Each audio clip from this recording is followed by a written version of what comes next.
Welcome to Legend Movie Recaps. In this episode, we look at a 2007 sci-fi thriller titled Sunshine. In the year 2057, the sun is dying, and Earth is on the brink of an eternal winter. A group of 8 astronauts and scientists aboard the spaceship Icarus II is humanity's last hope. Their mission? To deliver a massive nuclear bomb into the sun, hoping to reignite its core. We're introduced to Searle, the ship's psychologist, marveling at the sun in the observation room. Enthralled by the power and beauty of this magnificent star, the AI tells him he is observing at only 2% of full brightness. Asking to increase the brightness, the AI warns him that anything past 3.2% for 30 seconds will cause damage to his eyes. He asks to refilter to 3% and is terrified and exhilarated as the light's pure golden force washes over him. Still awestruck by his experience, he discusses it with the crew, mentioning how darkness is an absence of something like a vacuum, distinct from oneself, but the light envelops and becomes you, giving a sense of purity and clarity. Kaneda, the mission's commander, adds that they are reaching the communication dead zone sooner than anticipated, and they should all send their final messages. As Kappa, the ship's physicist, sends his message, he tells those at home it takes 8 minutes for sunlight to reach Earth, so they will know 8 minutes after they deliver the payload to know if it worked. Captain Kaneda has another concern, a leader's burden. He has to figure out what went wrong in the previous mission so he can be prepared. The Icarus I had failed to complete its mission for reasons unknown. All he has is the logs before Icarus I went into the dead zone.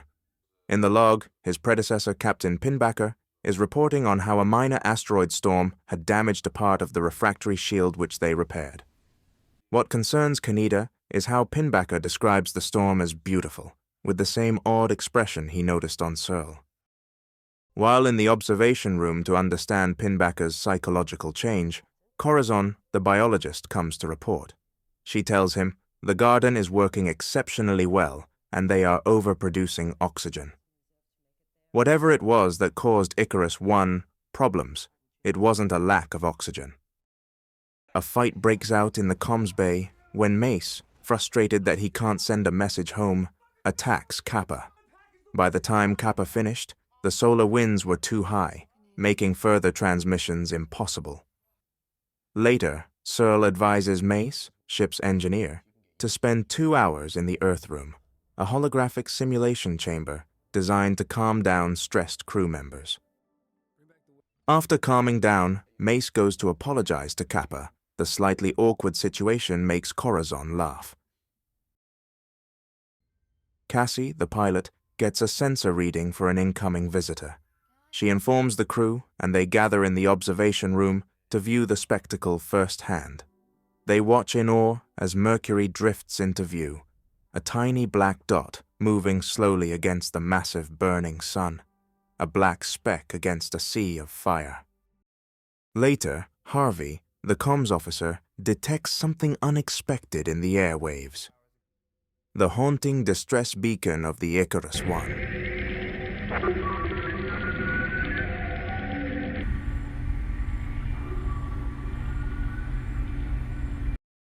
Calling a crew meeting, he informs them of this discovery, causing surprise and shock as to how anyone could have survived for 7 years on limited supplies.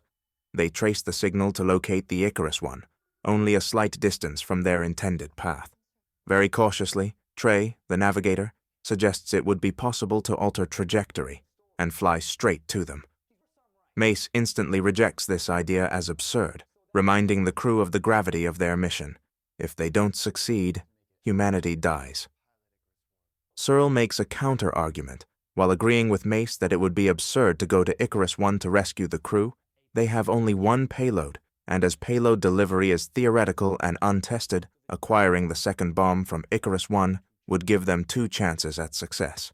The captain agrees with this logic and tasks Kappa to make an informed decision if the risk is worth it. Running the payload delivery simulation, Kappa runs into the same problem he's known about. Between the bomb's thrusters and sun's gravity, the speed would be so great that accurate projections are impossible. The computer gives only 45% chance of success. With a heavy heart, he suggests that going for the second payload would be worth the risk, saying, "Two last hopes are better than one." With his recommendation, the decision is made. After altering trajectory, the Icarus II heads on its new path for its rendezvous with its predecessor. Sometime later, Kappa wakes up from a nightmare in which he was falling towards the surface of the sun. Cassie comforts him by saying he is not alone, and even she is having the same nightmare. While they discuss their mission, the alarms start blaring. The crew scrambles to the bridge to see what's wrong. Trey is already there, looking in horror at the terminal.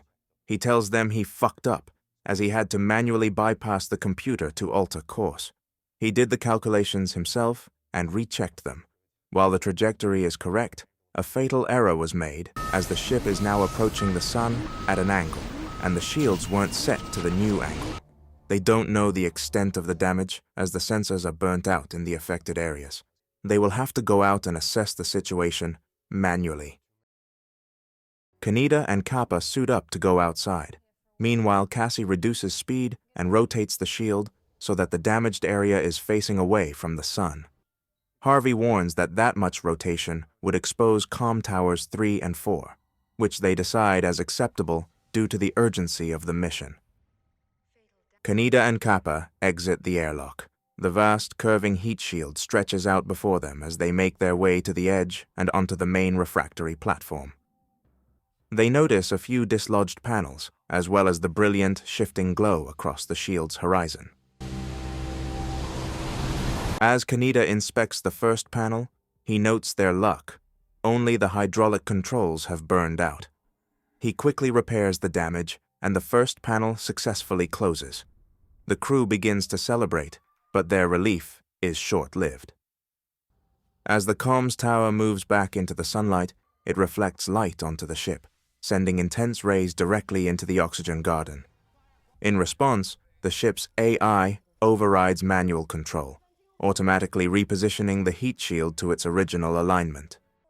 Cassie initiates an emergency command to override the AI, but needs a second crew member to confirm. Mace hesitates, but Harvey quickly authorizes it. However, Mace then orders the AI to retain control, fearing further risk. He turns to Kaneda for support. Understanding the danger to the ship, Kaneda agrees and instructs Icarus to proceed with the realignment procedure, giving them only a brief window to fix the panels and return to safety. Kaneda and Kappa manage to quickly repair 2 more panels, but now 89% of the shield is in full sunlight. With 1 panel left, their window is rapidly closing. Kaneda orders Kappa to return to the airlock. As Kaneda works on the final panel, the sea of fire rapidly advances. Kappa reaches the edge of the shield and turns back, desperately pleading with the captain to retreat. Kaneda successfully repairs and closes the last panel, but time has run out. With no chance of escape, he makes no attempt to turn away. Instead, he stands firm, facing the oncoming inferno, fearless yet mesmerized, awed by the overwhelming power of the golden wave rushing toward him, ultimately consuming him. Kappa gets behind the shield just in time.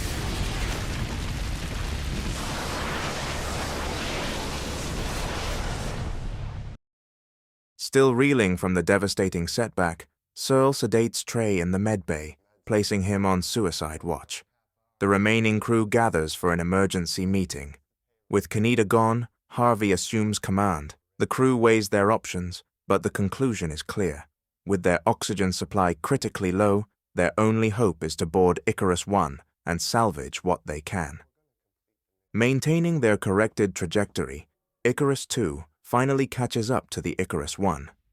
The derelict ship, once lost to the void, now glows as the light of the distant star grazes it from a softer angle, as if stirring it from its silent slumber. Though anticipation builds, the crew remains cautious and focused, preparing to board the long-lost vessel. The Icarus II disconnects from its payload and shield and drifts towards the other vessel's airlock. After docking successfully, The team enters the older ship to find the power supply not working. The team splits up. When Harvey gets to the oxygen garden, he finds 7 years of unchecked growth, giving them plenty of O2. Searle finds water and some food reserves. Kappa confirms that the payload is operational. Mace in the flight deck finds everything in working order, except the flight computer. Investigating further, he finds that the mainframe had been sabotaged. Going through the ship's logs, they find one from around the time Icarus was meant to deliver the payload. Pinbacker appears in the video, burnt and delirious, rambling about how the sun is God and mortals are just stardust, clearly having had some psychotic break. Searle then informs them of the fate of the previous crew, found in the observation room they have been burnt through, most likely willingly by reducing the sun's filter. Suddenly, a strong shock wave is felt. An explosion in the docking bay has caused the link between the two ships being severed. As the locking system in the Icarus I has been destroyed, they must find another way. They have to get to the Icarus II through the cold void of space. Looking for suits, they only find one. They decide to give the suit to Kappa, as he is crucial for payload delivery. Harvey protests, arguing he should be given the suit, but is denied. The rest would have to brave the freezing airless vacuum in hopes of getting to the other side. There is another problem. The computer is down, so the seal has to be operated manually. Searle volunteers to stay back. Preparing the best they can, they line up as Searle opens the seal. As the air escapes, the three are propelled towards the other airlock. They slam into some debris, dislodging Harvey. Mace, slightly off course, manages to grab a railing. Kappa, who makes it to the opening, grabs Mace and throws him in, while looking around for Harvey, realizing he's too far. Once inside, the cabin pressurizes, and Cassie and Corazon rush to assist Mace. He's shaken with minor injuries, but survives. They have lost Harvey and Searle. Harvey is seen floating in space as he passes the shield. Searle, accepting his fate, joins the previous crew in the observation room to see the sun in all its glory.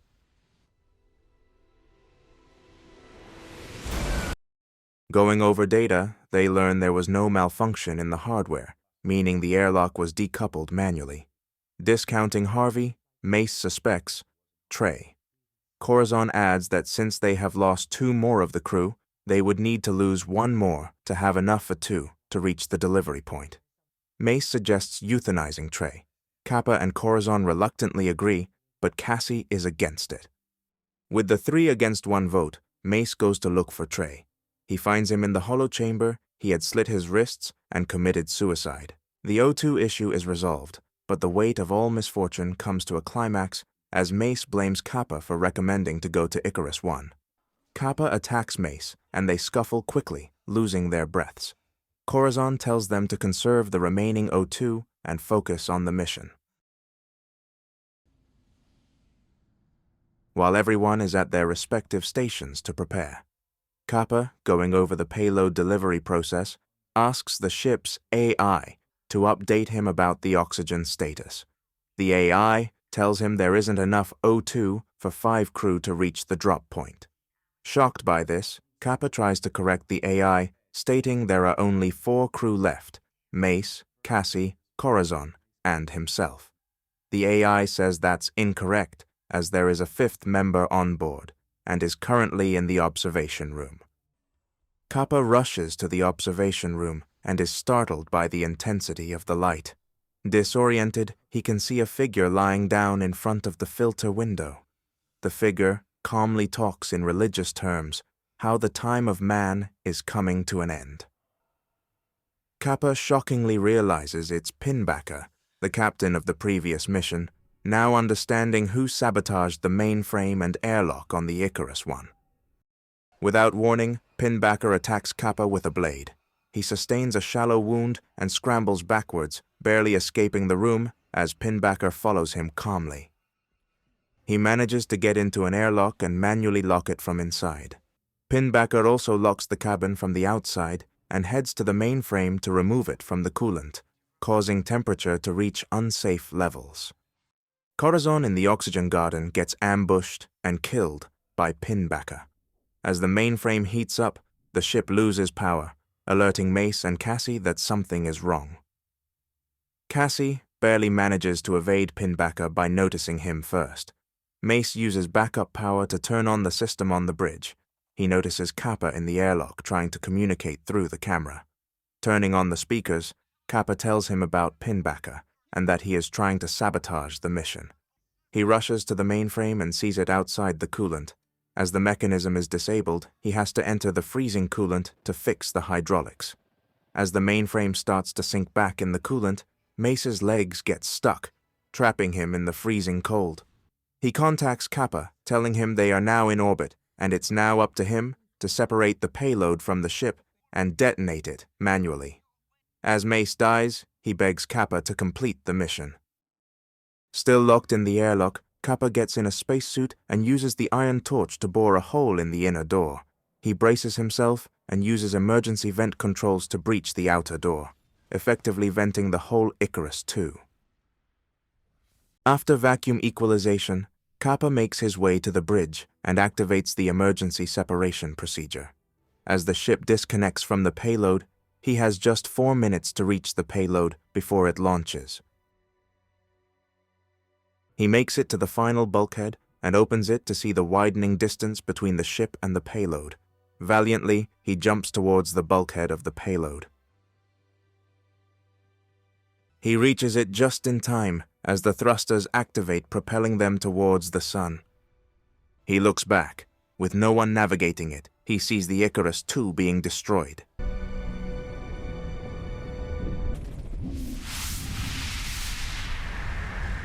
He opens the bulkhead and goes inside.